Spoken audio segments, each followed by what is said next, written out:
Et dans cette vidéo, on va voir ensemble la méthode d'échantillonnage par grappe. On va commencer par voir qu'est-ce qu'un échantillon. Par la suite, on va voir qu'est-ce qu'une grappe. Et finalement, on va voir en quoi consiste la méthode d'échantillonnage par grappe. Alors, un échantillon, c'est une partie de la population. Par exemple, si je prends ici la population de mes dés, j'ai 8 dés ici. Alors, ça, c'est toute ma population composée de 8 dés.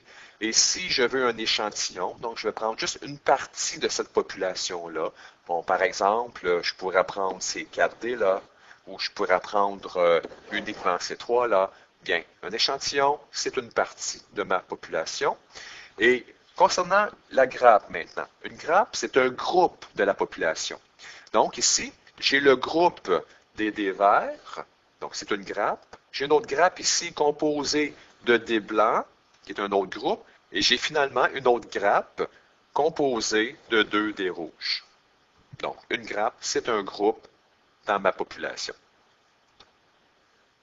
Alors, on va faire un exemple. Ici, on veut un échantillon de 4 dés par la méthode d'échantillonnage par grappe. Donc, ici, on demande de déterminer la composition de cet échantillon. Donc ici, étant donné que je veux un échantillon de 4 dés, donc ici, si je regarde les grappes que j'ai 3 grappes, les grappes de dés verts, les grappes de dés blancs et les grappes de dés rouges. Bien, si j'ai une grappe de 4 dés, bien, je pourrais choisir directement ici la grappe de dés blancs, qui est déjà composée de 4 dés. Ou bien, je pourrais choisir ici,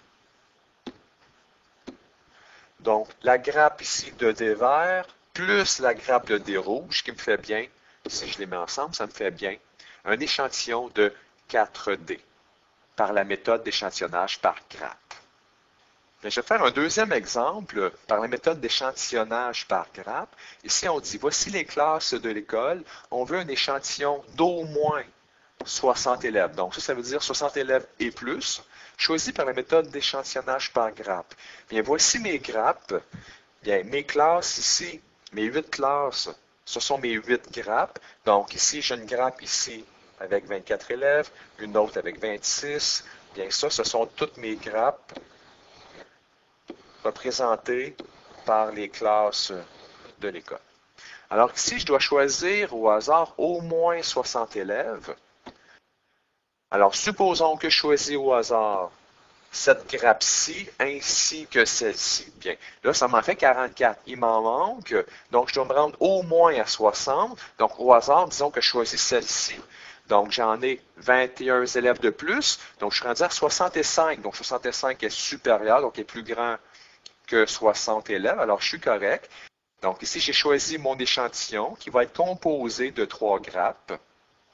Alors, si c'est un questionnaire que je veux faire passer aux élèves, alors je devrais poser mes questions, donc donner le questionnaire ici uniquement aux élèves de ces 3 grappes-ci. Uniquement.